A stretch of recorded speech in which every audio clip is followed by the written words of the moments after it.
Belo lugar, o mais original e notável que jamais vi, pela beleza, sublimidade, segurança, quer contra os ventos, quer contra as ondas, e pela possibilidade de defesa contra os ataques por mar e por terra. Um porto assim é quase inconcebível.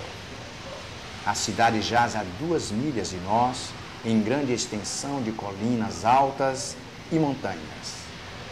Já me desfiz da indumentária marítima. Estou pronto para o desembarque.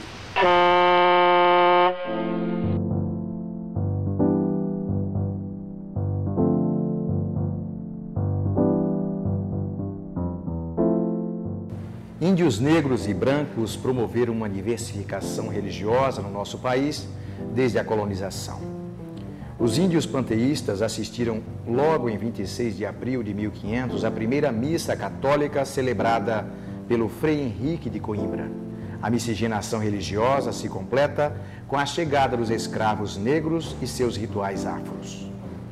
Como resultado dessa diversidade herdada desde o início da sua história, temos hoje um país dos quais 74% são católicos romanos, 1,5% espíritas, 0,3% afro-brasileiros, 7,3% sem religião e 15% são os evangélicos. Dentre estes estão os presbiterianos, com cerca de 1 milhão de fiéis em todo o território nacional.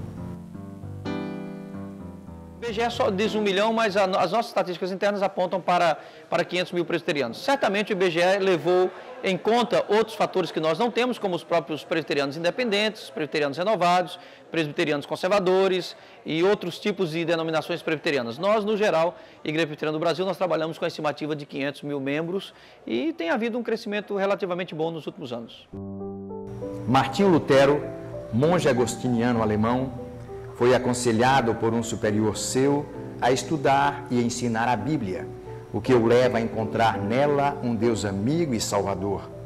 Este novo entendimento expressou-se na doutrina da justificação pela fé, pedra fundamental da Reforma. Indignado e discordante com os costumes da Igreja e com a venda de indulgências, em 1517 afixou na abadia de Wittenberg suas famosas 95 teses contra a venda de indulgências. Seus estudos chegaram às mãos de homens como Zwinglio e Calvino, os reformadores da Suíça. João Calvino, acolhido em Genebra, escreve resumos da fé reformada nas suas Institutas da Religião Cristã, Manual dos Reformadores. E em 1646 publicam a Confissão de Fé de Westminster, que junto com os catecismos formavam os símbolos de fé do grupo confessional, os presbiterianos. A presença reformada no Brasil é muito antiga. O primeiro grupo de reformados e calvinistas que vieram para o Brasil foi na experiência da França Antártica, na década de 1550, na Baía da Guanabara.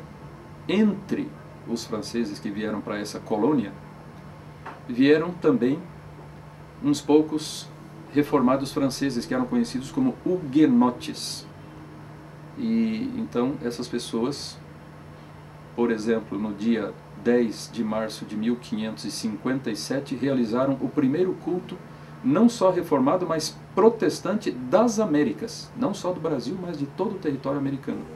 Outra tentativa foi com os holandeses em meados do século XVII, no contexto da guerra contra a Espanha. Esses holandeses que ocuparam o Nordeste eram calvinistas muito fervorosos. Tá? Cerca de 50 pastores foram trazidos da Holanda para o Brasil nesse período. E eles criaram muitas igrejas, chegaram a criar 2 presbitérios e um sínodo. E fizeram um trabalho muito bom também de evangelização dos índios da região. Tá? Então é o chamado Brasil holandês, lá sob a liderança do príncipe calvinista Maurício de Nassau. Com a expulsão dos holandeses, as igrejas nativas vieram a extinguir-se e por 150 anos desapareceram os vestígios do calvinismo no Brasil. Somente após a chegada da família real, em 1808, o protestantismo pôde estabelecer-se definitivamente no Brasil. Ser presbiteriano é abraçar uma determinada tradição, uma determinada corrente dentro do movimento protestante, dentro do protestantismo histórico. Corrente essa que se caracteriza por vários aspectos teológicos, doutrinários, administrativos, organizacionais e também práticos. Ser um herdeiro dessa tradição reformada que começou na Suíça do século XVI com Ulrico Zwinglio e João Calvino. O nome presbiteriano tem a ver com o governo exercido por presbíteros. Em termos teológicos, eu diria que a nossa fé, a nossa doutrina é doutrina reformada ou calvinista. Eu creio firmemente que, antes de tudo, é ser cristão.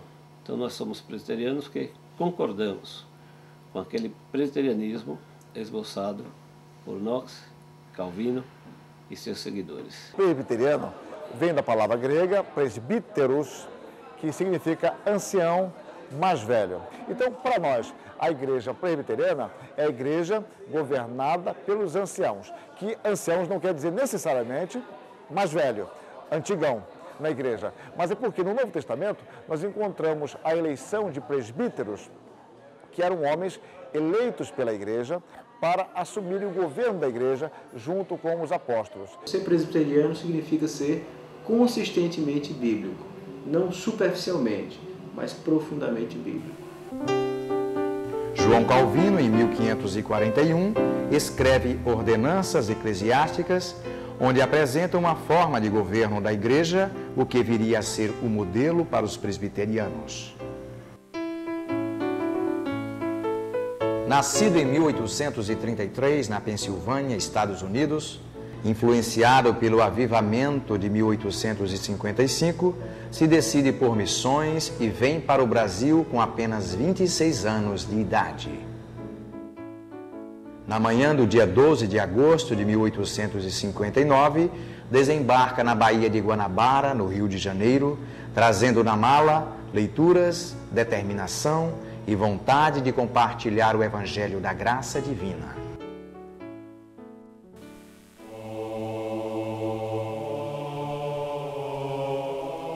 Logo em 1862, funda a Igreja Presbiteriana do Rio de Janeiro, na capital do Império, na Rua do Ouvidor.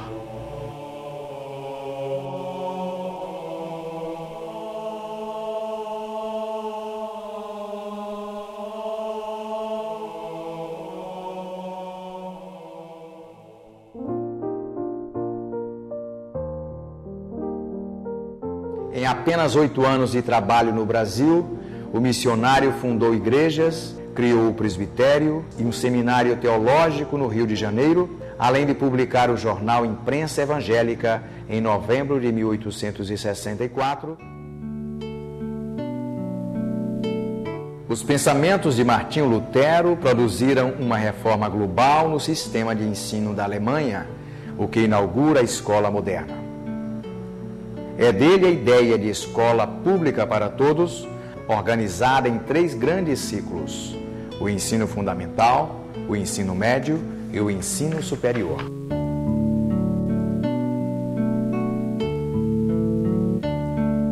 Pastores protestantes residiram em São Paulo e notaram que o alto nível de analfabetismo impedia a divulgação das doutrinas reformadas, alicerçada na leitura da Bíblia.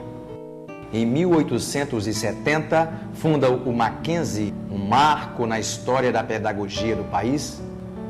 Em 1891, foi organizado o curso superior, sendo em 1894 o lançamento da pedra angular após uma doação de $50 mil, feita por J.T. Mackenzie, um nova-iorquino que cedeu seu nome à escola e à faculdade. Hoje, Esta instituição presbiteriana permanece como referência de um ensino de base reformada e com princípios cristãos.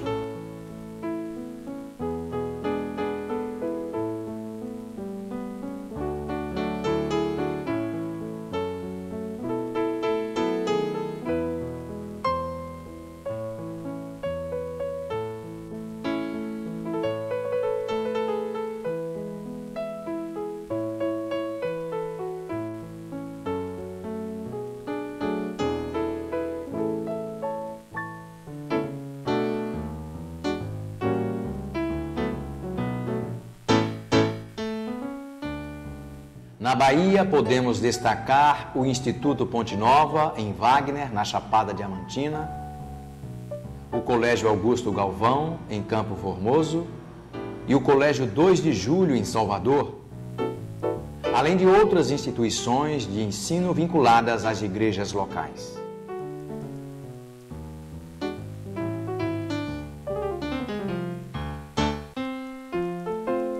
Francis Joseph Christoph Schneider, alemão naturalizado americano, foi o terceiro missionário enviado ao Brasil.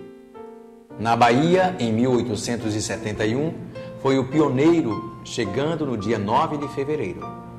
Imediatamente conseguiu reunir algumas pessoas para o culto divino. No dia 21 de abril de 1872, ele organizou a Igreja Presbiteriana da Bahia. Desde então, o Evangelho não mais deixou de ser anunciado na Bahia. Nós somos hoje 15 mil presbiterianos. Esse número não é exato, é um número aproximado. Em 110 igrejas que fazem a presença presbiteriana aqui na Bahia.